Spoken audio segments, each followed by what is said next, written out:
परवेज साहब ने जो आज एक तकरीर की है, अंदर तकरीर क्या एक माइक पे बोले कि अदालतों का कोई हक नहीं है नेशनल के असेंबलीज़ के अंदर, और हमारा कोई हक नहीं है उसके कोर्ट्स में अंदर जाके उनके कोई मुदाखलत करें या जो वो वर्किंग करें। तो जावेद भी यही कह रहे हैं, बट बुखारी साहब डजंट एग्री विद दैट। मैं इसमें थोड़ा सा आर्गूमेंट की इजाज़त दें मुझे, बल्कि मुझे अफसोस है, I am very sorry Javed, में आवाज़ ऊंची हो गई मेरी आपके सामने।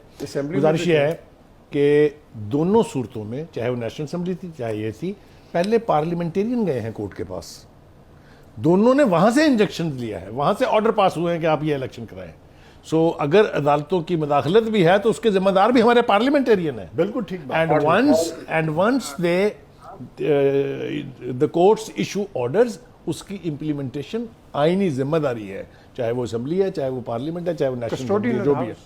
जो बात जावेद कर रहे थे वो मैं उनसे इस हद तक इत्तफाक जरूर करता हूँ कि असेंबली का अपना एक मैकेनिज्म होता है, वहाँ सर्जेंट आर्म्स होते हैं, अगर कोई अनरूली सीन्स हैं उसको कंट्रोल करने के स्पीकर के पास पावर्स होती हैं।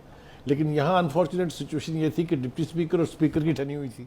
अच्छा बुखारी साहब, इनका आपस में इख्तलाफ क्या है? इख्तलाफ इस बात पे है कि जिधर हम अदालतों को कहते हैं कि वो आइन की वजाहत के लिए, जिधर आइन की वजाहत तलब आ जाती है, जिधर 63 इफ्तिकार साहब एक छोटी सी बात है, फिर प्लीज काइंडली मेरी भी इसमें तस्हीह कर दीजिएगा कि अदालत को 63A पे वजाहत दे देनी चाहिए थी। आज जितनी मिसअंडरस्टैंडिंग हो रही है, कंफ्यूजन हो रही है, या पॉलिटिक्स हो रही है, या जिस तरह हम अपनी असेंबलियों का तमस्खर उतार रहे हैं, जिस तरह लोटे चल रहे हैं, अगर अदालतें उस पर भी अपना वर्डिक्ट दे देती, कोई लाइन सीधी कर देती, तो मैं समझता हूं कि क्लैरिटी आ जाती। तो शायद आज हमारी जमहूरियत, जिससे हमें खदशात आप महसूस कर रहे हैं, जिस तरह हमारी सोसाइटी या मुआशरा और इसके अलावा जमहूरी सोच रखने वाले और पॉलिटिशियंस जितने ज्यादा डिवाइड हो रहे हैं, तो मैं समझता हूं अगर वजाहत आ जाती तो ये फिर डिवीजन ना आती। मैं इसके ऊपर मैं थोड़ी सी एक वजाहत, थोड़ी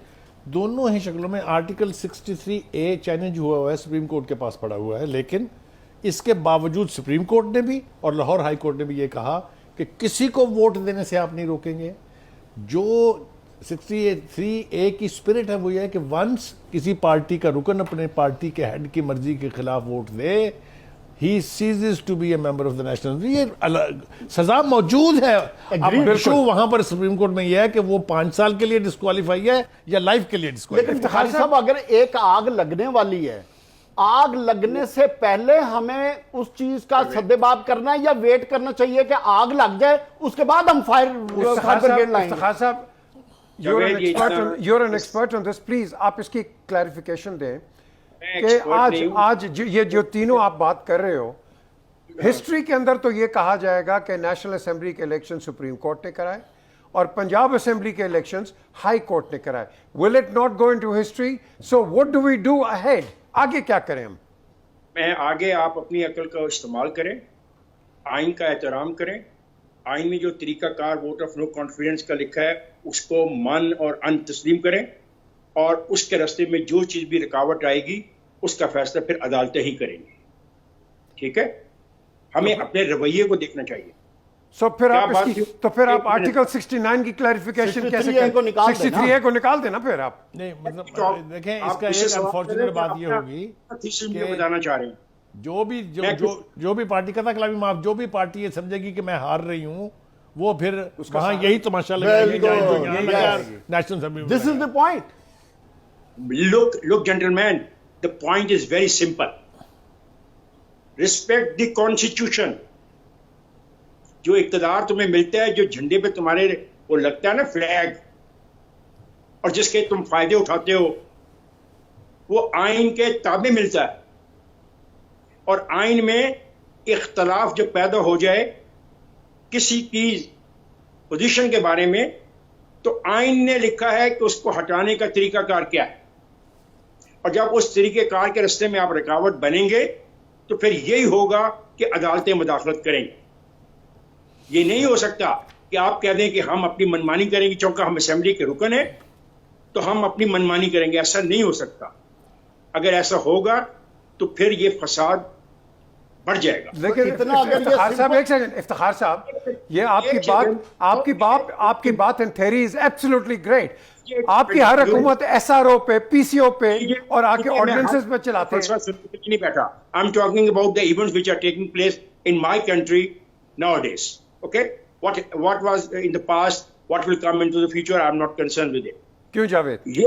ये बात नहीं हो सकती कि हम फसाद को इतना वसी कर दें कि फर्ज करें अगर कौमी असेंबली में ये फैसला ना आया हो तो वहां पे फसाद हो जाता, झगड़ा हो जाता, अगले दिन असेंबली फिर मीट करती, फिर झगड़ा हो जाता, उससे अगले दिन असेंबली फिर मीट करती या असेंबली मीट ही ना करती और स्पीकर अपनी मर्जी के मुताबिक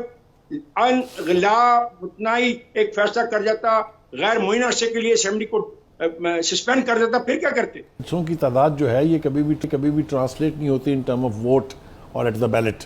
तो वो एक अलग प्रोसेस है, वो एक अलग उसके नतीजे सामने आते हैं। ये अच्छा, ये प्रेशर डालेगा ऑब्वियसली जी, प्रेशर, ये मतलब है ये तो हो ही नहीं सकता कि with an opposition of the size of PTI in the national assembly as well as in the provincial assembly वो प्रेशर ना डाले। मुझे तो हैरत इस बात पे है कि इस्तीफे दे के मैदान खुला छोड़ दिया कि हुकूमत अपनी मर्जी से जो मर्जी कर ले, जो मर्जी कानून पास कर ले। मेरे ख्याल से उनको रहना चाहिए था वहां, और इतनी तादाद में जो अपोजिशन होगी वो हुकूमत से ज्यादा स्ट्रांग होती है हमेशा। ये आप सबने देखा होगा, आपने देखा ब्रिटिश पार्लियामेंट में क्या होता है। Very true. सो मैं फिर कहूंगा कि मैदान नहीं छोड़ना चाहिए था। अंदर इनसाइड एंड आउटसाइड का प्रेशर, अगर दोनों प्रेशर होते तो जावेद आप खुद बिल्कुल सोचें ठीक क्या बात। होता। लेकिन जावेद, एक और जो चीज़ है, मैं भी इफ्तिखार साहब पे जाता हूँ कि एक हफ्ता छोड़ने के बाद ये जो प्रेशर शो आपने दिखा दिया है। देखिए, मैं एक बात पहले भी की थी कि हर पॉलिटिकल पार्टी की अपनी स्ट्रेंथ होती है, अपनी स्ट्रेटजी होती है और वो उसके मुताबिक ही अपनी मुस्तकबिल की पॉलिसी को वज़ा करके अपने टारगेट अचीव करते हैं। और नो कॉन्फिडेंस मूव के बाद मैं समझता हूँ कि अभी शुरुआत है। जिस इमरान खान को हम जानते हैं और जिस इमरान खान को दुनिया जानती है, वो एक ज़िद्दी आदमी है और अनापरस्त आदमी है और वो अपनी अना और जिद में हर चीज को भूल जाते हैं। सर, वो जिद्दी अब वो उनकी कौन है? एक सेकंड ना, वो भी जिद्दी हैं। बदकिस्मती कह लें या खुशकिस्मती कह लें इमरान खान की कि उस जिद और अना में जो वो बयानियां लेकर चल रहे हैं, तो वो बयानियां उनका तकवीयत पकड़ता जा रहा है। अच्छा, उसमें खूबसूरती क्या है कि Imran Khan has nothing to lose, और इस वक्त जिस जगह पे बैठे हैं he is not vulnerable for anything, क्योंकि अब अपोजिशन में है, जो कुछ लूज करना है इक्तदार ने लूज करना है। अब जो गलती इक्तदार वाले करेंगे वो इमरान खान की बेनिफिट में जाएंगे, कैश करेगा। अभी तक इमरान खान ने 2 बयानिए लिए हैं जो अवाम में चलते जा रहे हैं। आज तीसरा बयानिया भी आ जाएगा कि मौरूसी सियासत का। आप देखिएगा, अभी इमरान खान की तकरीर नहीं हुई है, इस तकरीर में तीसरा बयानिया आ जाएगा मौरूसी सियासत का। ये आप इसको जो भी रंग दे लें, इमरान खान का रंग और उसकी सियासत आने वाले वक्त में मुझे पाकिस्तान के पॉलिटिकल सीन पर और तेज और गंभीर होती नजर आ रही है, जिससे पाकिस्तान की सियासत में हलचल रहेगी। और अगर मैं इनके बयानात को देखूं तो बार बार एक पॉइंट पे बात कर रहे हैं कि हम आपसे प्यार से रिक्वेस्ट कर रहे हैं कि आप इलेक्शन करवा लें, वरना हमारे पास और ऑप्शन है। तो कहने की बात यह है, Imran Khan in between the lines, in between the line, जो इमरान खान कहता था कि जब मैं सड़कों पर आऊंगा तो मैं और खतरनाक हो जाऊंगा, तो अब वो खतरनाक की तरफ जा रहे क्यों हैं। जी इफ्तिखार साहब, फिर कितने खतरनाक हैं? और उसके अलावा ये एक जावेद एक इंडिकेटर भी थोड़ा सा दिया था, ये इंडिकेटर क्या ब्लिंक कर रहा है कि नहीं इस वक्त? कौन सा इंडिकेटर? कि जी शायद कोई थर्ड फोर्स ना आ जाए। आज सारे नेशनल टेलीविजन पे यही डिबेट हुई है। जो लोग ऐसी बात करते हैं वो आइन की वायलेशन कर रहे हैं, और कुछ लोगों को उकसा रहे हैं कि आइन की वायलेशन करने के लिए उनकी हाँ में हाँ मिलाई।